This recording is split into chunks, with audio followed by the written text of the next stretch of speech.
Okay, everybody, how you doing? And welcome to episode number 86 of the John Riley Project. Man, we have a great guest here today, none other than Mr. David Leland. How you doing, David? I'm doing great. Having a good Saturday. Saturday, it's a sports day, and man, there's been a lot of sports news here in San Diego, and I know you've been kind of anxious to share your thoughts, and you always have great insight onto local San Diego sports. We're talking pro sports, college sports, I mean, everything. So love having you here. Thanks for coming, Dave. Thanks for having me. So, there's been a lot of news. I mean, heck, where do you want to start? There's so many places we can go. I guess we got to start with the Padres' new manager, Tingler. Okay. And this is not a popular hire by some folks on Padre Twitter. Mm-hmm. Yeah, there's been a lot of complaining. I mean, so what's your take on this whole thing? Well, first of all, I just want to say the Andy Green 2.0 takes are honestly pretty ridiculous. What do they have in common other than the fact that they're short and neither's managed at the MLB level? Other than those two things, what do they have in common? Yeah, like virtually, they're very, very little. Let's take a look at Jace Tingler's background here. Mm-hmm. He's bilingual. Andy Green was not. He has front office experience. Andy Green didn't. He's worked with a lot of young Latin players. He's actually managing in the Dominican Winter Leagues right now, as we speak. Right on. And then isn't Josh Naylor is on his team, right? I believe so, yes. Yeah, cool. Another thing about Tingler is he's supposedly this big analytics guy, and Andy Green, with his lineups and bullpen decisions, they didn't make sense, and all you'd have to do to find out what would have made sense is go on Baseball Reference, which you or I could do. Right. And Andy Green did the opposite of that. Okay, so if we have a legit analytics guy, then maybe we can see some big differences. I mean, so they say. I mean, we don't know any. You can see all these guys like Keith Law loves him, Jeff Passan loves him, Jim Callis loves him. All these baseball writers say that he was such a good hire for the Padres, but in reality, nobody knows until we actually see him manage a couple of games, which is why on the opposite side, you can't automatically write him off and say he's terrible already. Well, yeah, we don't know him. I think we got to let him. We don't know how he's going to manage a bullpen. Right. They say he's got great connection with the players. That's nice to hear, but until he actually gets in that clubhouse, we won't know. Mm-hmm. We won't know. Like I said, we won't know how he writes a lineup, how he manages a bullpen, how long he'll let starters go. We don't know any of that yet. So we're in kind of a wait-and-see mode, but kind of promising to me. Yeah, so I'm very anxious to see how he does because, Andy Green was so frustrating. I mean, we talked about that, so it's great to turn the page, try a different approach. He's very aligned with AJ Preller, right? And absolutely. And Preller and Green had their disagreements on philosophy, didn't they? Yeah, they did. Yeah, I mean, how did you see those two as different? What were the main differences? Between Green and Tingler? No, between Green and Preller. Like, why? How did they not see eye to eye, in your opinion? I feel like Preller put one team on the field and Green managed it a different way. I kind of feel the same way I felt the Chargers last couple of years here when I was a Charger fan. I felt like Tom Telesco put one team on the field and Mike McCoy coached it a different way. I feel like that was kind of the same thing with Preller and Green. Yeah, I mean, you got to get those two aligned, right? Yeah. To really maximize the short term and the long term. And hats off to AJ Preller because we all know that his job's probably on the line if they don't win in 2020. So hats off to Preller for putting his toes on the line with his guy. Yeah, so it's like believing in yourself, right? He made the decision that he knew was right rather than compromising and doing what everyone wanted him to do. And I think that's great. That shows great leadership. Yeah, absolutely. And it sounds like he was able to sell ownership on Tingler when ownership wanted Ron Washington, which I would have liked Ron Washington too. Mm-hmm.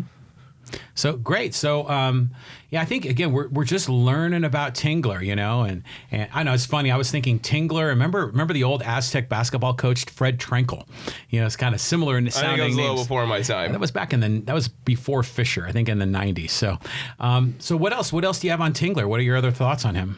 What's interesting to me is that he was in a bunch of different roles with Texas. Most recently, he was player development coordinator. Mm-hmm. I'm not exactly sure what exactly that role does, but I mean, Joey Gallo had a breakout season this year. He went from, just a strikeout homer or walk guy to a complete player this year. So does Jace Tingler get any credit for that? I'd say he might. Well, player development is all about coaching and development, right? And I remember reading an article and they said that Tingler, when he was a player, was amazing at on-base percentage. I mean, he was just great at getting on base. And that was something that Green could never convince some of the free swingers on the Padres to really do. No, not at all. Another thing that's interesting about Tingler is the fact that he is a player development guy, which makes the complaining on Twitter interesting, because you see all these guys like, how do we have all these prospects? They don't come up and succeed like they're supposed to. And the Dodgers bring anybody up and they hit. So we hire a player development guy and they still complain. Right. It's like you're never going to please them. No, not at all. But, as a longtime San Diego fans, we're bitter, we're jaded, we've been burned so many times. So I understand why they're complainers, but I keep hoping that the Padres have finally figured out the secret sauce. So maybe Tingler is going to be part of that. Yeah, and Jace Tingler, when they signed Ian Desmond and moved him to the outfield, Tingler was on the coaching staff then, and I saw something about how Tingler was helping Desmond with his outfield work. Mm-hmm. And Desmond actually became a respectable outfielder in Texas defensively. Right. After being a shortstop his whole career with Washington. Mm-hmm. And this doesn't really have anything to do with his managing ability, just kind of a funny story. Supposedly, he told Desmond to not look off into the stands because he was married. Okay, that's a good one. Yeah, right on. Little humor in there. Yeah. Good. So when are they going to have a press conference? Maybe they're waiting for after the World Series. Yeah, after the World Series. Yeah. But what uniform are they going to do for the press conference? We're switching uniforms. That's a great question. I mean, are they going to have like a generic, actually the current uniforms, the white and blue ones are generic. So I wonder what they're going to do. I mean, the best way to compromise, just put them in the Friday Browns, right? Actually, right. That would make sense. That would be the best way to compromise. That would make the most sense. Because he'll be at the press conference at the table, probably wearing a suit and tie, and then they'll do the obligatory put the jersey over the dress shirt. Yeah. Yeah. Just do a Friday Brown. It's a brown jersey, doesn't give away the... And so so the date for the uniform announcement is when? November 9th. November 9th. 2 weeks from today. And they're going to unveil the homes, the road uniforms, the alternatives. So here's Nona. Nona's visiting. So they're going to unveil the whole package, right? Mm-hmm. I'm looking forward to that. Yeah, me too. I mean, just as a marketing guy, I really appreciate branding, differentiation. So it's going to be terrific for the Padres. We're really looking forward to this whole bring back the brown. It's going to be back for good. Yeah, we got the hat here, so all good. All right, so what do you think is going to happen with the coaching staff? Sounds like they're going to make some changes to the coaching staff. Mm-hmm. I heard Loretta for bench coach, maybe. Right. Which would be interesting, because I kind of like the idea of him as manager, too. Yeah. And he's very well thought of. And how long has he been in the Padres front office? Like 10 years? Well, he's been with the Cubs bench coach the last couple of years. Yeah, but before that, he was with many years. Yeah, with Preller and maybe even with the previous GMs, right? With Josh Burns, yeah. Yeah. I don't know if he was there with Jed Hoyer, but I know he was with Josh Burns. Yeah, so he's a very well-respected guy and very likable. I'm sure gets a lot of... he has a lot of street cred in front of the other players. I mean, he's the last guy to win a Silver Slugger for us. Wow, that says something. So do you think they're going to keep Balsley? It sounds kind of iffy to me. I heard they might go get Bryan Price, the former Reds manager. Mm-hmm. And he, as Cincinnati's manager, he was pretty terrible, but prior to being the manager, he was promoted from pitching coach. And when he was Cincinnati's pitching coach, Chapman became an all-star closer. Johnny Cueto became an ace. Mm-hmm. Homer Bailey somehow managed to be good enough to trick the front office into giving him that horrible extension. Right. That's a bad name for a pitcher, Homer Bailey. So, anyways, as a manager, he was a disaster. But Price has some quality traits to him as a pitching coach, so that'd be interesting. Mm-hmm. I believe he's with Boston right now as some kind of special assistant. I could be wrong about that. Mm-hmm. Good. So, think Hoffman sticks around? It'll be interesting to see. I mean, I personally hope they let Tingler just bring in his whole staff, and if he wants to keep, Schumacher or Balsley or Hoffman, then, that's cool. But I think Tingler should have control over his staff. Yeah, agreed. I mean, he's got to bring in his own guys. And I think if we're trying to create a culture change in the dugout, in the clubhouse, then you got to bring in new leadership. At least some new coaches. They can't have Tingler with all the same coaches, but they got to bring in at least a couple new coaches. I would just overhaul the whole coaching staff. I agree. I think you have to hit the reset button. I mean, we love Balsley, but sometimes we need a fresh approach maybe, or just... Yeah, and Balsley seems kind of like an old school pitching coach. Right. And if Tingler's really this big analytic guy, then those philosophies probably don't mesh. Right. Wow. Apparently a lot of the other players that were interviewed about Tingler, they all, were very positive on him, those that have known of him in Texas. Mm-hmm. So, yeah. Cole Hamels, Adrian Beltre, Elvis Andrus, all had good things to say about him. Right. And so So what do you think? I mean, what about Ron Washington? What do you think was the reason that they didn't go for the established, experienced guy? Well, I think Preller just sold ownership. Hey, Tingler's my guy, and really, really convinced him. Yeah, that's what it seemed like. Because the reports were that, in the beginning, remember, it was Washington and Tingler. Fowler was leaning for Washington, Preller for Tingler, and then Preller won the argument. Yeah.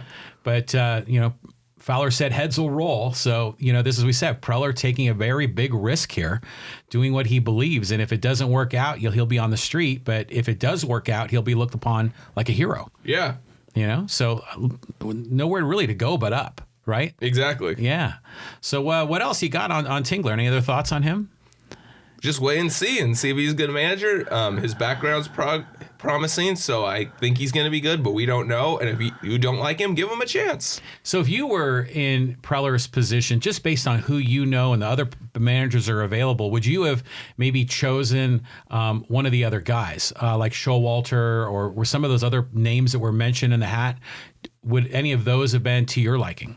I'm not quite sure because I don't know what each manager is really about. I mean, I like Buck Showalter, but is he too old school for this bunch? I don't know. Girardi, I don't know if I've talked about this before, but the reason he was pushed out of New York was he didn't work well with their young players, and we got one of the youngest rosters in baseball, so I was never for Girardi coming here. Right. So I think we just got to give Preller the benefit of the doubt, and let's hope it works out, right? I mean, he's gone if it doesn't work. So. Yeah, exactly. And I think some of the complainers on Twitter would love to see that too. Yeah. And then they'd complain about the new GM. Yeah, of course they would. So it's the San Diego sports curse. We can't escape it. So you got your Fight for San Diego shirt on, right? So we talking Aztec football today at all? Yeah. All right. Well, I want to talk about first, though, is Aztec basketball. Basketball's getting going. I've been watching NBA games. I'm getting excited about basketball. How about Kawhi? Oh yeah, unbelievable. He the Clipper-Laker game like a couple of days ago. Yeah, fantastic. He held LeBron under 40% shooting. How about that? Yeah, I mean, Kawhi Leonard is such a special guy. I mean, I just love his work ethic. I mean, the guy, didn't really have much of a jump shot in college, and now he's deadly. So what a great success story. Yeah, I love the guy, but when I see him playing the NBA, I'm like, damn, Kawhi, you didn't have that when you were here at San Diego State. No, but he worked his ass off, and I give him huge credit for that. So he believed in himself, right? He knew he had the goods, and he just had to keep working at it. And now he's in a very special spot. He could always play great defense and rebound well. Yeah, well, that's how he was brought up through the Aztec program. So what do you think the team's looking like this year? What are your thoughts? I like the team. We got a bunch of transfers coming. I mean, Watson's gone, McDaniels is gone, Hemsley's gone, but we got a bunch of transfers coming in. The projections have a second behind Utah State, who's ranked number 17 in the nation, by the way. Wow, that's pretty good. Yeah, they're a pretty good team. Nevada's done, though. They lost everything. Their whole starting lineup graduated. Musselman took off to Arkansas. Nevada lost everything. They're done. Right. They have that one player, what's his name? Jazz something, with the longer hair. He'll still be a good shooter. But yeah, Nevada's going to be way down. Martin twins are gone. Caroline's gone.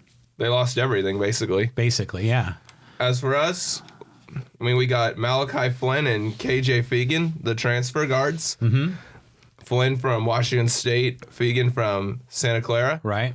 Flynn, 15.8 points a game, 4 assists a game, 3 rebounds, and a steal and a half per game when he last played, which was with Washington State, 17-18. Right.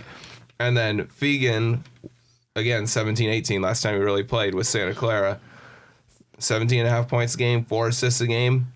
Yeah, the backcourt's going to be so great. And we went up to Cal State Fullerton a couple of years ago in that Wooden Classic when Washington State played the Aztecs, and I think Washington State beat them. They did in the championship game. And Flynn was terrific. He was. He torched us. Yeah, he did. And so, now we got him. Yeah, you can't beat him, join him, that kind of thing. So, he's going to be an Aztec. I think it's going to be great. And they're projecting he's going to probably be the newcomer of the year in the Mountain West, right? Oh, he has to be a favorite for it at the very least. Yeah, so love having not only an upgraded backcourt, but we're not putting, we're really putting the steering wheel in the hands of experienced guys. Absolutely. So these are upperclassmen. And Dutch talks about having an experienced backcourt, and that's how you win in college basketball in the NBA, and he's absolutely right. Yeah, exactly. So this is going to be terrific. Yeah. Another guy we can't forget about, another guard transfer, Trey Pulliam from Navarro Community College in Texas. Mm-hmm. He had 12.7 points a game, 5.3 assists a game, 3.5 rebounds a game. We're going to have 2 years of him, too, transferring from Navarro Community College in Texas. Right on. So terrific. So our backcourt's going to be fantastic. And we also got a 6'10 transfer from Vanderbilt, Yanni Wetzell. Oh yeah. I almost forgot about him until when I was doing the research for this last night. I almost forgot about him. I was thinking about the guards, and then I'm like, oh yeah, we got him too. He only played 18.5 minutes a game last year at Vanderbilt, but he had 6 points a game, almost 4 rebounds a game, half a block a game, half a steal a game, and only 18.5 minutes a game. And that's in the SEC competition, in the Mountain West, he can probably play. Absolutely. Get a block or two a game, get 7-8 rebounds, score 10 points if he starts or plays significant minutes. So are they thinking he's going to be a backup to Mensah at the 5, or is he going to play the 4? I would think that we play 3 guards and have Mitchell and Mensah a lot of the time, so Wetzell comes off the bench. Yeah. Because we got all these guards that I mentioned. Right.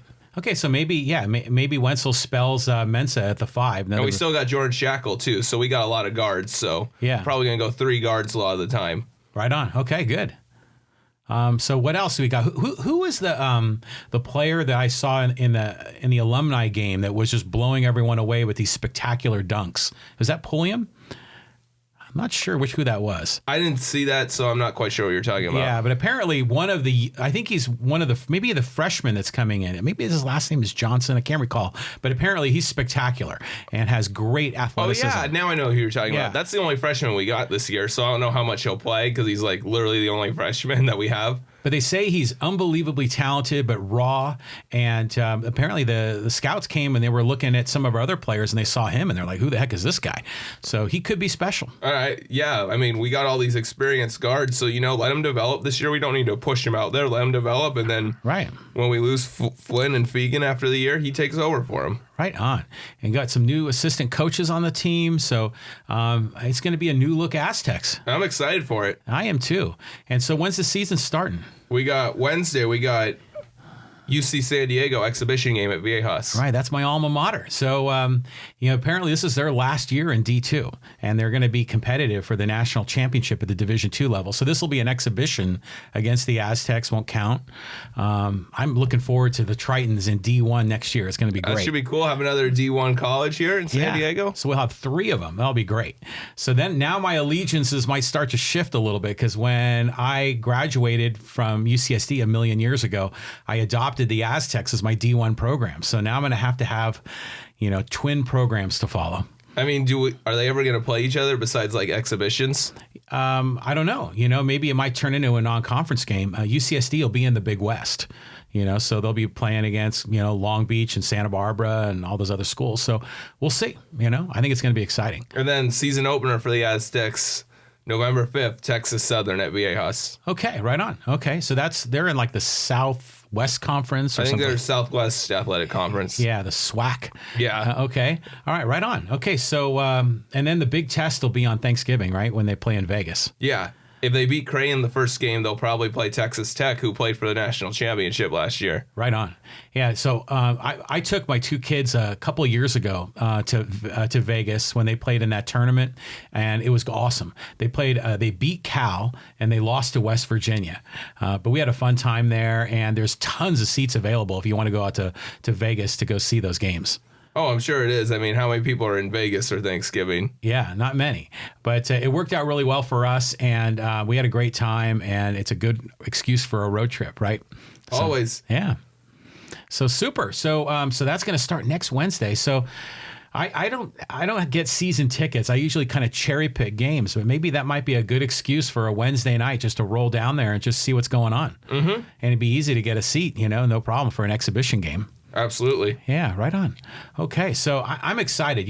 People were talking about, the NFL and how people are bitter about the NFL. And I was thinking football, at least at the professional level, I'm not as interested in it nearly as much. And the fact that baseball and basketball, the seasons overlap, it's almost like you could go year round with those two sports. Definitely could. And I think that made it a lot easier for people to, boycott the NFL when they took the Chargers from us around Exactly. here. Yeah. And I essentially have boycotted the NFL. I just follow it very peripherally. So anyways, Aztec basketball is going to be terrific. I'm really looking forward to that. Yeah, right on. Aztec football's chugging along nice too. Yeah. 6-1. Yeah. Got a very winnable game at UNLV tonight. Right on. And so, and we had the Aztec, pre-season preview, and you predicted they were going to have a really good year, and we went down the schedule one by one.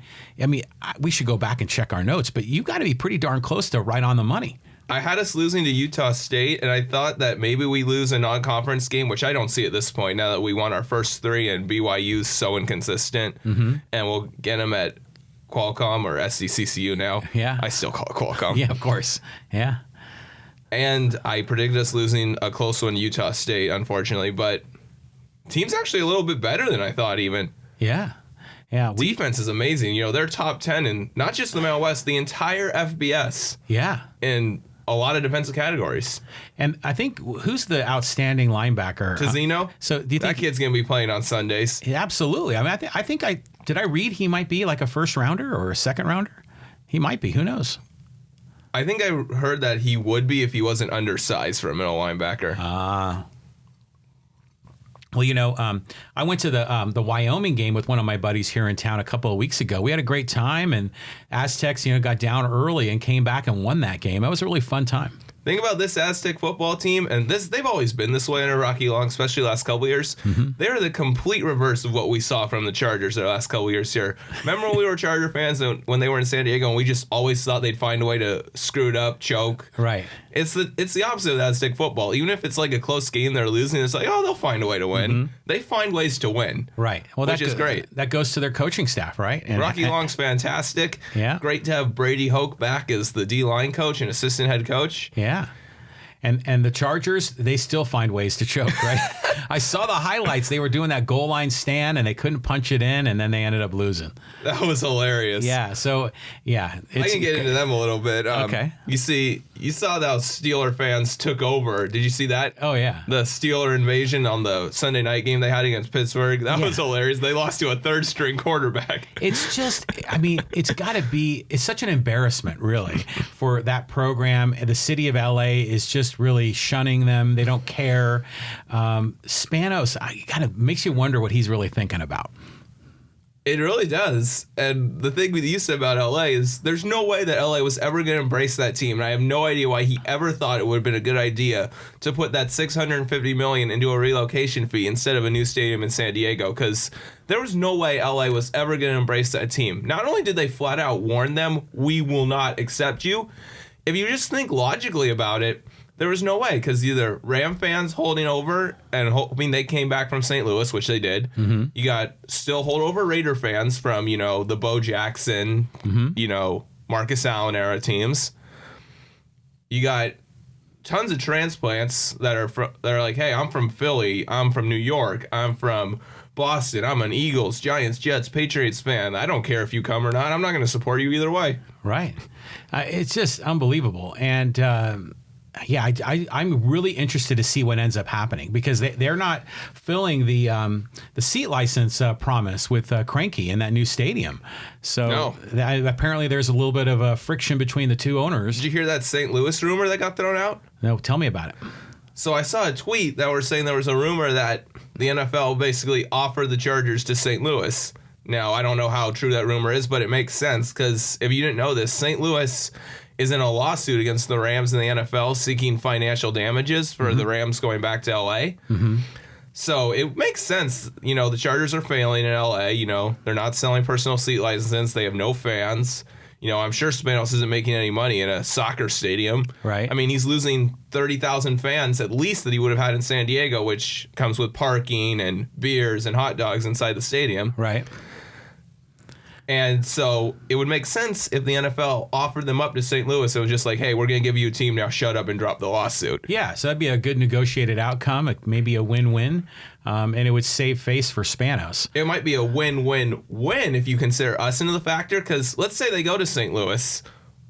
They might want to rebrand if they go to St. Louis, right?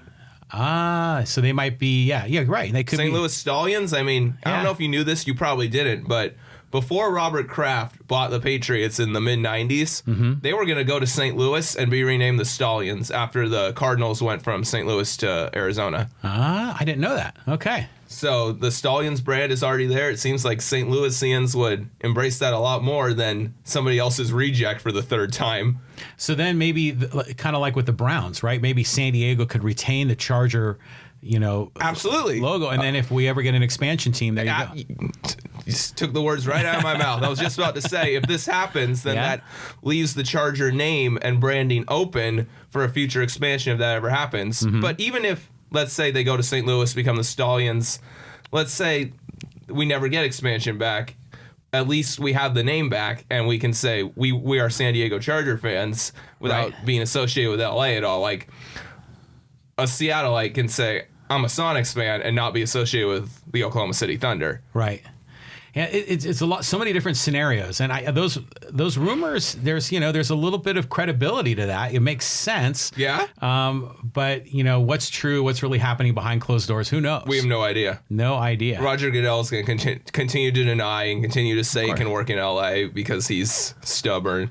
Yeah. And it was him that allowed Spanos to go to LA in the first place, so he can't publicly bash it anyways. But it's damaging the NFL brand. There's no question. And so when the Chargers are on national TV and they're being mocked and there's, 10% of the people in the stands are for the home team, it just is a bad look. Al Michaels calling it a cute stadium. Yeah. And noting that there's like 85% Steeler fans. Yeah. I mean, this is the whole thing. I mean, I didn't watch the game. I just saw the highlights and, some of the clips they shared. And it just, as a bitter former Charger fan, it was just delicious. It's delicious to see them choke and continue to underachieve. They get all this hype from the media before the season about being a Super Bowl contender. And now they're 2-5 and finding ways to choke every week against, honestly, bad teams. So what do you think happens to Rivers? I mean, how many years is left on his contract? He's a free agent after the year, and he has not been extended yet. And personally, I seriously hope he retires. Not only for his own good, but so that all these people can be like, oh, well, Rivers is still a Charger, so I still got to root for him, so that those people can go away and stop supporting Spanos. But do you think Rivers has enough in the tank to maybe be a free agent, sign somewhere on a 1 or a 2 year deal with another team? I mean, I'm sure he has enough in the tank to do it, but I mean, does he really want to relocate his wife and his 9 kids? 9? Oh my God. I mean, he's made a lot of money. He's made a lot of money in the game. He's got a family down here that he can still commute back and forth to, even in LA, Orange County, wherever they practice. Mm-hmm. So I don't see him uprooting his family to go, like Tennessee, or something like that. Yeah, well, it depends how much money is put on the table, though. I mean, he's made a lot, but he could always make more. He's made a lot of money. My thing is, he's made a ton of money in this game, and if he has the right investment people and financial guys, then he should be fine. Of course. He should never have to play another year and have enough money to support his family forever. Yeah, no doubt. I mean, if you go on that basis, he's probably been fine for a long time. So, yeah, right on. So, that's interesting, the last year of his contract. So, the offseason will be interesting. Yeah, anyways, back to the Aztec football. We should be favored in all our remaining games. You got UNLV, who's 2-5, 0-3 in the Mountain West. They got one of the worst defenses in the country. Mm-hmm. And our defense is good enough to shut any offense down. So if we can, even though we're not exactly a scoring machine, if we can probably put up 27, 28 on them, that should be enough. Nevada, they're 4-3, 1-2 in the Mountain West. They're at Wyoming today. Mm-hmm. Fresno State, they're a completely new team. They're 3-3, 1-1 Mountain West at Colorado State. By the way, Nevada and Fresno State are home games. Mm-hmm. At Hawaii, that's probably our toughest game left. They're 4-3, 1-2 in the Mountain West. Probably gonna make it 5-3, 2-2 because they're at New Mexico today. Mm-hmm. Their defense is awful. They've allowed 50 or more points 2 weeks in a row. Oh yeah. and they try to spread it out and throw, and, our defense can stop that, and if their defense is horrible, even we could score 30 points on them, which we ain't losing if we get to 30 points. That's right. And then, BYU to end the season. You never know what you're going to get with them, but it's a team we should beat, I think. So tonight's game is at UNLV, and you know what time it starts? 7:30. 7:30. So CBS-SN. Okay, so it's on like the regular cable channel then. Yeah, right? you don't have to watch a Facebook live stream that crashes with 5 minutes left in the game. I was watching that, and yeah, that was ridiculous. I will give credit, though, to those stadium people, that run that Facebook stream, and they try to be interactive with the audience, and they run polls, and they have the sideline reporter. It was cool. Yeah, that talks to the fans and makes it interactive. That's great. It's just, they say they're working out the bugs in the system. Yeah. But I was actually reading an article about the game tonight, and it was interesting that I guess where the stadium where they play now in Vegas, it's going to go away because the UNLV will play in the new Raiders stadium. Yes, that's correct. That's good for them, So if we don't, unless we play in the Vegas Bowl, we're saying goodbye to old Sam Boyd tonight. Yeah, and that place is. You ever been there? No, I've driven by it. It looks like a big high school stadium, essentially. Yeah, so good for UNLV. They get to play in an NFL stadium next year. Yeah, well, hopefully it won't be as cavernous as, sometimes we experience. Well, it's going to be new. It's going to be nice and new. And I suppose SECCU's run down, 50-plus years old. Right. So hopefully they'll be able to fill up the bottom bowl, in that They stadium. should be able to, yeah. And it's right across the street from the Strip, so they'll hopefully get a lot of sports fans, that are gambling and then kind of go on the other side of the river, on the other side of the freeway and see the game. I know. They'll be like, all right, I'm going to place a bet on this game. I'm going to take UNLV, +6. Oh, sweet. I can go across the street. I'm going to get a ticket and go watch it. Yeah, exactly. That's kind of great. See my bet play out live. Yeah. Awesome. Okay, good. So 7:30 tonight. So I'm looking forward to that. Is Juwan Washington healthy? I believe he is now, yeah. Okay. So he didn't quite get to 100 yards in the last game, did he? No, he came a little short. Yeah, so if we can get him back up to like 100 yards plus, then, we can maybe have a nice run through the remainder of the season and maybe get into a bit of a marquee bowl, right? Yeah, that's the next thing I was going to talk about. We got the New Year's 6. We're going to need some help for that. First of all, it's going to require us winning all our remaining games, which we should be favored to do so. Mm-hmm. Then the Mountain West Championship against Boise State or Utah State, they're going to play each other, and the winner of that probably wins the Mountain Division. Mm-hmm. I mean, we can do that. I mean, we could have beat Utah State easily. We had that pick 6 that changed the whole game, but we came back in the fourth quarter, made it close. We can beat them. They're a good team, but we can beat them. Right. So I think we can easily win out, including the Mountain West Championship, to get there, but we're going to need some help, even if we do so. There's 3 group of 5 teams that are ranked. We're currently not ranked. We are essentially 28th because we have the third most votes among non-ranked teams. Right. So the 3 teams that are in the group of 5 that are ranked ahead of us, you got SMU's number 16. They're at Memphis, which is actually a pretty tough game next week because they played Thursday against Houston. Okay. So next week they're at Memphis. That's a tough game. Mm-hmm. Memphis is 26th. They basically have the most votes if you're not ranked. Right. They got versus East Carolina. I mean, they'll win that. At Navy. Navy's tough, and, they got that tricky offense, and they're always tough. Right. And then they got versus Tulane, which I don't see them losing, but hey, you never know. I mean, Houston's not very good, and they almost lost to them last night, or Thursday night, rather. Mm-hmm. And then you got number 18, Cincinnati. They're at East Carolina today. They should win that. They host UConn. They'll win that. At South Florida, they'll win that. Versus Temple. Hey, that's tough, man. Temple's good. Really? Yeah. They're like 6-2, I believe. Okay. And then they got at Memphis again. That's tough. Okay. And then Appalachian State's number 21 out in the Sun Belt. They were creaming South Alabama last I saw. That game's going on right now. It might even be over. They got Georgia Southern. They'll win that. At South Carolina's only 3-4, but that's an SEC team. Yeah. They beat Georgia in Athens. Yeah. And they played Florida close and probably should have won. They got screwed by the refs against Florida. Mm-hmm. So that'll be a tough game for Appalachian State. Georgia State's 5-2. That's not going to be easy for them, especially because it's at Georgia State. And they got Texas State and Troy, who they'll win those 2 games. But so those are the 3 teams you need to root against, right? Appalachian State, Cincinnati, and SMU. Correct. Okay, so we want them to lose. Correct. Because right now they're undefeated. If they lose a game, then they're on par with the Aztecs. And then maybe if all three of them lose a game, then maybe we can sneak into a New Year's Bowl game. Right? Absolutely. The thing about SMU and Cincinnati is they're in the American Conference. Mm-hmm. So even if they're on a collision course towards each other, they're going to meet in the American Championship game. One of them has to lose. That's right. Yeah. And Memphis, you can throw Memphis into that conversation, if they win out. But if Memphis is in that conversation, they're not ranked yet, and they're pretty much on par with us. Mm-hmm. So if they lose somewhere else in there and then beat one of these teams, that would probably knock SMU out of the American Championship game, and we could be ahead of Memphis and have them knock SMU out of the American Championship game, and then they beat Cincinnati, whether that's in the regular season finale or in the American Championship game. Mm-hmm. And Appalachian State, you can say all you want about their record, but they're a Sun Belt team playing at an SEC team. Well, whenever I hear of Appalachian State, I always think of when they beat Michigan, right? And first FCS team to ever beat a ranked FBS team. Yeah. And now they're an FBS team, so good for them, moving on up. Exactly. So they were...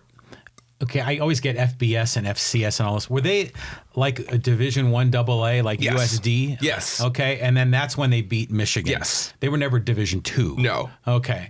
All right. So now they went up to we'll just say the major leagues of Division I. And so what conference is Appalachian State in? Sun Belt. They're not in the Sun Belt like on the map, but they're in the Sun Belt Conference. Yeah. Right? Okay, because they're in the mountains. It's kind of funny how it's like back in the day when the Atlanta Braves were in the NL West, right? Yeah. Sometimes these conference names don't make sense.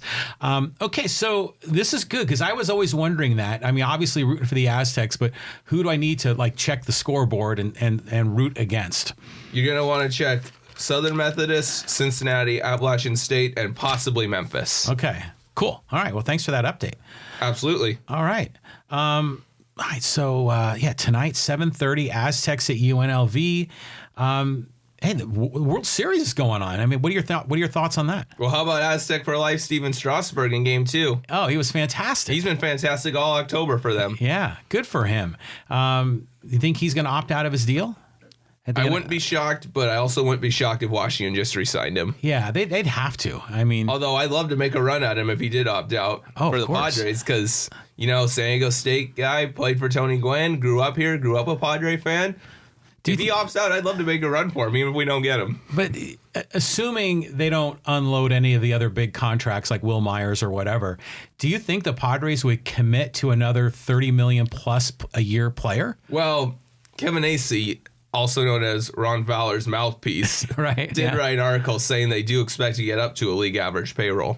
So that would be like another 30-40 million, right? I think so, yeah. Per year. So who knows? Or maybe they sign Gerrit Cole. Maybe. Wouldn't that be something? I heard he's considering California teams, so yeah, he's an Orange County boy, so yeah, he'll probably go to the Angels or Yankees is my guess, because he's an Orange County boy, but he grew up a Yankees fan because his dad was a Yankees fan. So I'd be pretty shocked if he's not an Angel or Yankee next year. Right. Well, those two programs will put a lot of money on the table. Absolutely. For it. Yeah. Good. The World Series, it started off, every road team has won so far.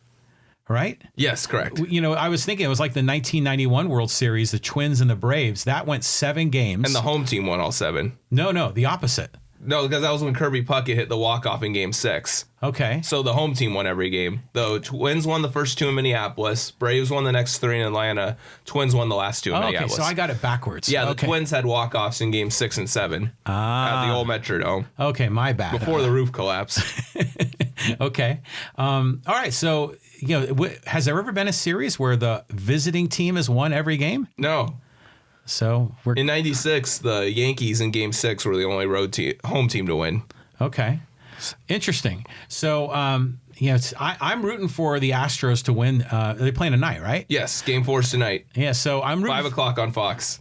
Okay, so we got 5 o'clock baseball, 7:30 football. This is going to be good. I'm rooting for the Astros. I want to see the series tie up 2-2. Make it a little more interesting. Well, I'm going for Washington to win the series. Yeah, me too. And if Houston wins tonight, that's going to be tough for that's going to be real tough for Washington to win because it would be 2 out of 3 with Houston having the home field back. Right. So I'm going for Washington to do that. And I think Washington's going to win tonight. I mean, you got a bullpen game for Houston. They had to manage last night like a game 7. Mm-hmm. And you got Corbin for Washington. So that's a big advantage for Washington, if you ask me. How in the heck do the Astros not have a number 4 starter? Is this just the way they configured their playoff roster? Yeah. Okay. So they must have left a starting pitcher They off. left Wade Miley off. Ah. Okay. So that's why they don't have one. I don't know why they're just not using Wade Miley, but... Yeah. So, I mean, the bullpen game, it seems like something that the Padres do because they don't have enough good starting pitching. But, yeah, who knows? So, interesting. Yeah, so tonight at 5, baseball, football at 7:30. It's going to be a good evening. Yeah, I expect Washington to win tonight and go up 3-1, by the way, with Corbin against a bullpen game. Mm-hmm. Well, I'm like I said, I'm rooting for the Nationals because they haven't won a World Series in 100 million years, and then they're the former Montreal Expos, which is great. So and they didn't burn bridges with Montreal on the way out like the Spanos family did to us when they went up to L.A. Yeah, I mean, they kept trying to work with Montreal.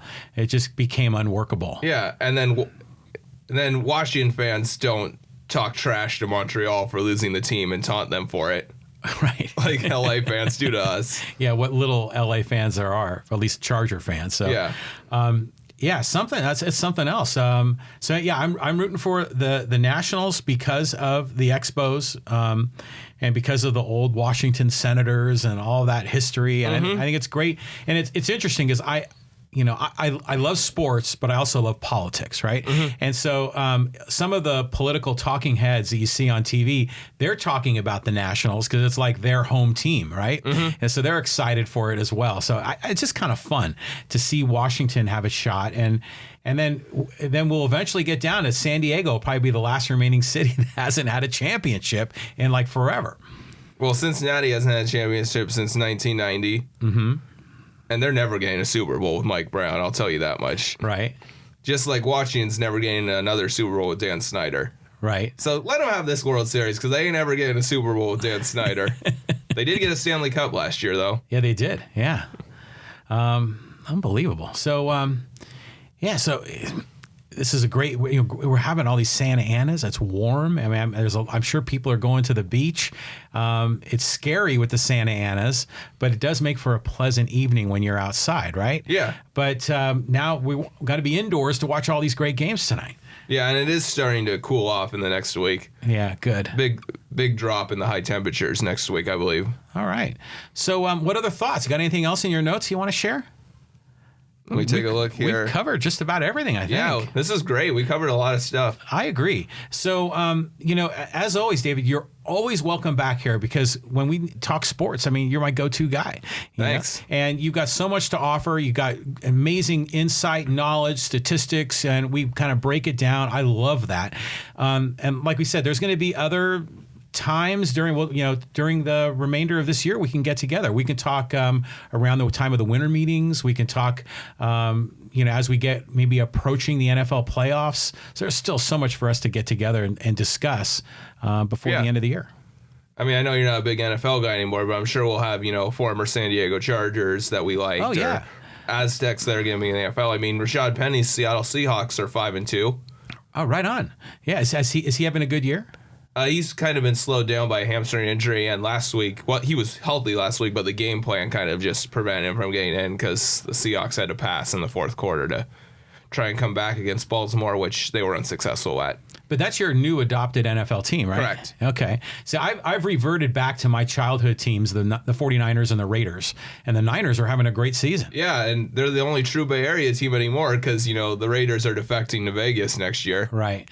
Yeah, so it's just so much movement and so many things going on. So yeah, like I'll follow it peripherally. I think was it 3 weeks ago, the Niners played the Rams in LA, and so I was following that. And even in that game, the Niner fans just invaded the LA Coliseum. They did. Yeah, so love seeing that. Niners have a hell of a defensive line too. Yeah, they do.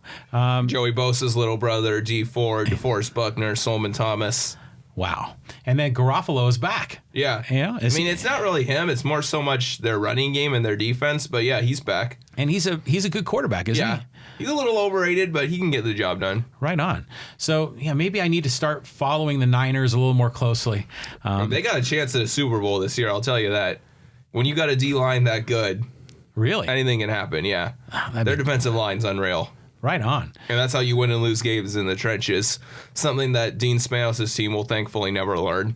And how are the Raiders doing this year? They are 3-3. So kind of middle of the pack right now. Yeah, they have a chance at the 6th seed in the AFC, especially if they win at Houston tomorrow, which I don't see as very likely. But they got an outside shot at the 6th seed in the AFC. Is Derek Carr doing all right? Yeah, he's doing all right. Is he living up to the value of his contract? No, never will.